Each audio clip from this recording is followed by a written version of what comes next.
Друзья мои, всем привет! Сегодня я хотел бы поговорить о том, что Припять собираются восстанавливать.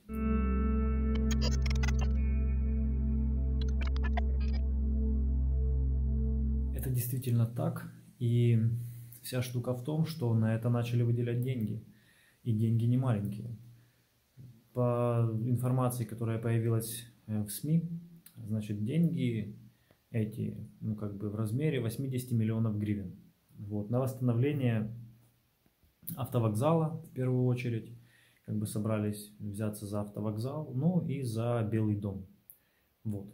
И выделяют на это 80 миллионов. Кроме того, собираются восстанавливать дугу, как-то укрепить ее, чтобы туристы могли смотреть на нее, и она не валилась. Потому что сейчас с нее периодически падают различные, части. По моему мнению, значит, здесь два варианта развития событий. Во-первых, они могут, как я думаю, как мне кажется, я могу ошибаться, конечно же, но я думаю, что они пустят на реконструкцию зданий лишь часть денег, естественно, часть денег испарится. Вот, это один вариант. Второй вариант – это они вовсе не будут ничего реставрировать, они скажут, что реставрации не подлежит. И мы пустили деньги на другие нужды, на нужды города. Вот, и все. Однако они куда-то испарятся. То есть мы пустили деньги на какие-то нужды, которые непонятно вообще какие. Вот, но деньги пропадут. И я вас уверяю, что, мне так кажется, вот, что толком ничего из этой затеи не выйдет. Вот, кроме того, эта информация еще не появилась в СМИ, но я уже слышал, что также хотят восстанавливать 5-ю школу.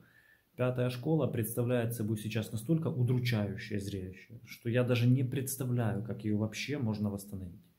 То есть там, я думаю, лучше вам показать, как она сейчас выглядит. Вот. Это будет намного более информативно.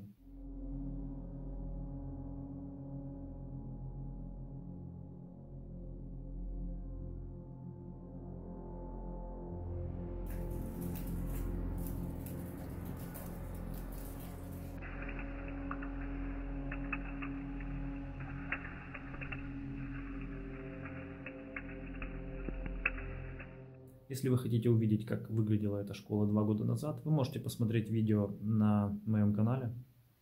Вот, и вы обратите внимание, что она выглядела лучше, чем сегодня. Каждый год, каждый день приносит новые разрушения в город Припять. Вот, и этот процесс не остановить. Сейчас... Ну вот здесь, вот видите, ребята, все, конечно... Ну вот что тут скажешь, без комментариев, просто вот так. Плесень везде, вот тут уже внутри дерево растет вообще. Все очень мрачно. Дальше все то же самое, все в таком же состоянии. Просто перевороченные комнаты, текущие и сгнившие. На потолке, как видите, уже образовываются сталактиты небольшие. И, конечно, эти красочные игрушки здесь выглядят очень контрастно. Что, ты пробралась? Нормально?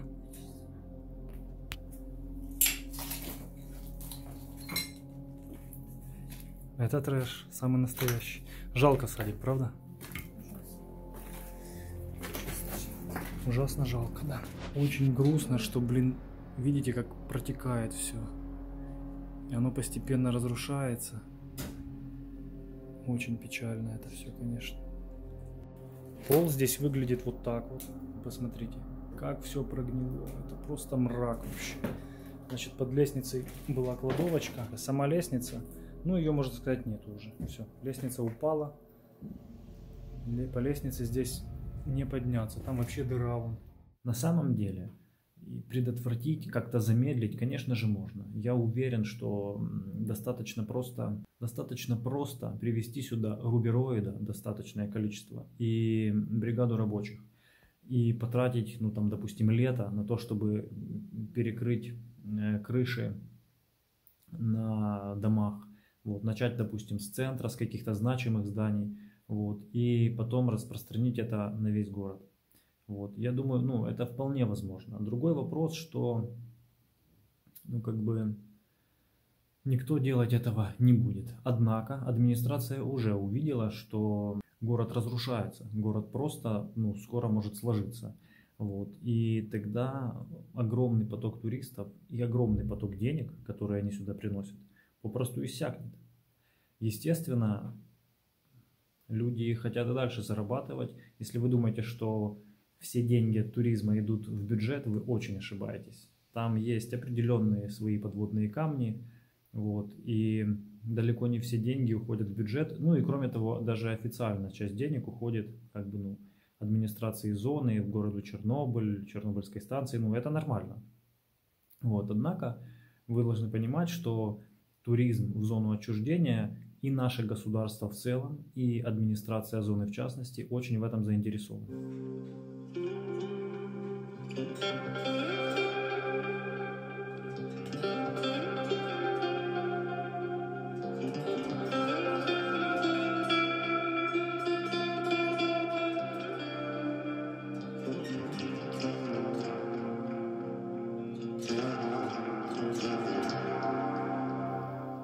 И просто так терять подобный источник дохода никто не хочет. Соответственно, приходят уже мысли в головы власть имущих, что следует как-то более бережно относиться к городу, как-то его поддерживать. Однако, я думаю, что данная инициатива, она нуждается в тщательном контроле. Вот. Ну, потому что, ну, вы знаете, как это бывает. То есть, если не контролировать, знаете, как в Библии написано, типа, не искушай. То есть, если у человека нет контроля, то просто деньги куда-то исчезают непонятно куда. А 80 миллионов гривен, причем вы должны понимать, это всего лишь на 2 здания. 80 миллионов – это довольно большая сумма. И это всего лишь на 2 здания. Смотрите, братцы, уже сеткой закрыли. Мы были здесь месяц назад, сетки не было. А теперь появилась сетка. Перекрывают Припять, блин, даже немножко как-то все это грустно. Все это немножко грустно. Братцы, вот чтобы вы понимали уровень вообще людей, которые, блин, это придумали и это пытаются делать. Вот, понимаете? Ну, то есть я просто обхожу и захожу сюда. То есть она двигается, она нигде не приварена, она ее просто сюда поставили. Это бред вообще какой-то. Я не знаю, просто, знаете, типа для отчетности на бумажке написали, что поставили и пошли дальше. Хотя, с другой стороны, ну, доля как бы справедливости в этом есть, в том плане, что внутри действительно жесткий дестрой. Вот, и многие здания находятся в ужасном состоянии, и, возможно, где-то это было бы оправдано, вот, установка подобных заграждений, но только нормальная установка, вот, не подобная вот дичь. По большому счету, вот в эту дырку вообще вполне можно запрыгнуть. Ну, я запрыгну за 2 секунды в нее при желании. Прямо сейчас мы находимся на заводе Юпитер. И я вам примерно покажу тем, кто здесь не был, что он собой представляет. И если вы думаете, что другие здания в городе-призраке чем-то сильно отличаются, вы очень заблуждаетесь.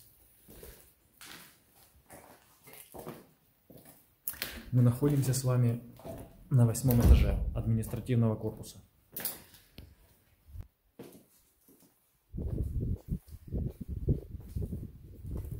И вот чтобы вы понимали, как они хотят это восстанавливать. Вы представляете, сколько труда нужно вложить, чтобы восстановить хотя бы одно здание. Вот. Я, честно говоря, не сильно представляю, как они будут это делать. Особенно, когда речь заходит об объектах, где стены прогнили настолько, что просто падают, понимаете? Вот. Они просто... Это надо половину здания сносить вообще. Вот. И строить заново, ставить новые стены. Вот смотрите. Оконных рам нет. Причем их нет очень давно. Вот. И, соответственно, труд предстоит огромный. Я не знаю. Я вообще, честно говоря, довольно скептически настроен вот, относительно данной инициативы, просто по одной простой причине. Это очень трудоемкий процесс, невероятно трудоемкий. Он будет стоить огромного количества средств и человеческих усилий. И я не уверен, что администрация зоны и какие-то другие, может быть, вышестоящие силы готовы на самом деле потратить такие колоссальные средства. Потому что если браться за это серьезно, то как бы средства уйдут на это действительно огромные. Вот видите, сколько комнат мы уже прошли. И везде, заметьте, везде отсутствуют, просто тупо отсутствуют окна.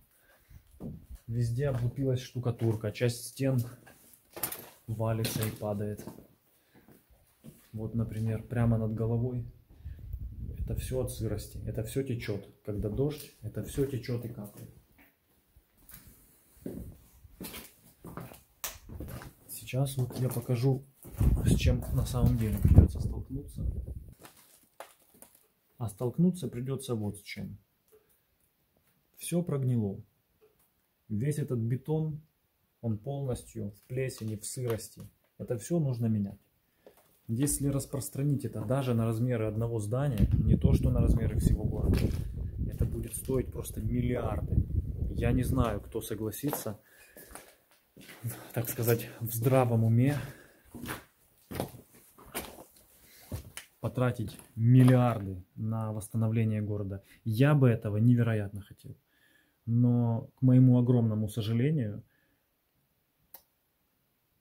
мы живем в стране под названием Украина. Вот, и в стране под названием Украина, как бы я не любил свою страну, я должен признать тот факт, что госбюджет, ну и вообще как бы чиновники, да, как бы то там депутаты, вся вот эта вот братья, все, кто имеет доступ к государственным деньгам, очень многие воруют тупо. И это далеко не новость. Поэтому мы будем надеяться на лучшее с вами, конечно же. Вот. И по мере возможностей я бы хотел это сделать как небольшое обращение. Я думаю, что необходим контроль.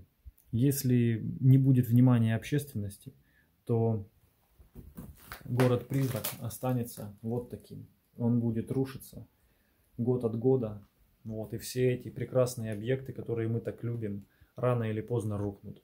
Поэтому мы с вами, все, что мы можем, это максимально, чтобы все это было на слуху. Делать репосты в Фейсбуке, понимаете? Темные дела любят тишину. Когда никто не видит, можно делать темные дела под ковром. Но когда все об этом знают, все об этом говорят, намного сложнее делать темные дела, когда внимание общественности приковано к этим вопросам. Поэтому, братцы, следите за информацией, делайте репосты, смотрите мои видео, снимайте свои видео, если вы попадаете сюда. То есть они, допустим, говорят, что мы делаем реконструкцию, а вы попали сюда с экскурсией, легально или нелегально, и сняли на видео, идет ремонт или нет.